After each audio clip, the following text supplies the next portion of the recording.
नमस्कार पूजा क्रिएशन को आपन को स्वागत करछि। आज आम ओडिशा बहु परिचित झुंका बासी पखाल प्रस्तुत करी ता सहित किसी आइटम भी प्रस्तुत करी। चलते वीडियो स्टार्ट करवा। मुझे कखारु फूल छड़े नहीं बेसन रे छाणी टिके लंका गुंड स्वाद अनुसार लुण हल्दी टिके आपको भल भाव गोटे पेस्ट बनईदबा।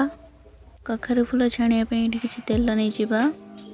तेल आम गरम हो गला आपको कखारु फूल को छाणीबा।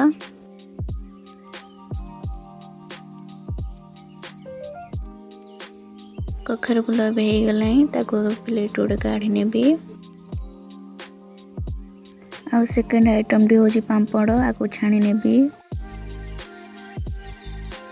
पापड़ हो काढ़ी नेबी। और सेकेंड आइटम टी हूँ बड़ी चूरा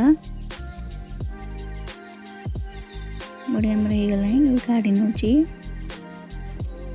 छुंक मुझे प्रस्तुत कर लंका जीरा कि भूषण पत्र छुंक आम प्रस्तुत हो। चलते आम डेरी करवानी दही पखाला रेडी करदे। ये मुझे बरफ नहीं जाइए किसी दही ये पकई दूची छुंक भीतर आड कर दूची कहीं छुंक गरम थे सांगे सांगे पका हम ना ठंडा हो भल लगे आम छुंक पखाड़ी। आम छुंक पखाड़ा रेडी। छुंक पखाड़ा सांग आउ कौन आइटम बन चलते देखा। मुझे शाग भाजी आ कखारु फूल छଣା तो आप देखी चिकेन मुझे आगु कषि रखी टमाटर आ बैगन भी आगु पोड़ी रखी बड़ी चूड़ा तो भाजी रखी आप देखी।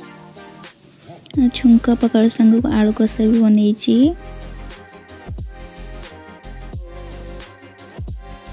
खट्टा पानी मुझे आंबुल नहीं जाइए कोबी भी ये गोटी भजा करी। आपन भी रेसिपी सब बनातु एंजॉय करंतु। आपन जदि रेसिपी वीडियो भल लगी प्लीज कमेंट सेक्शन में जणिया भूलिबेनी। रहुछि जय जगन्नाथ।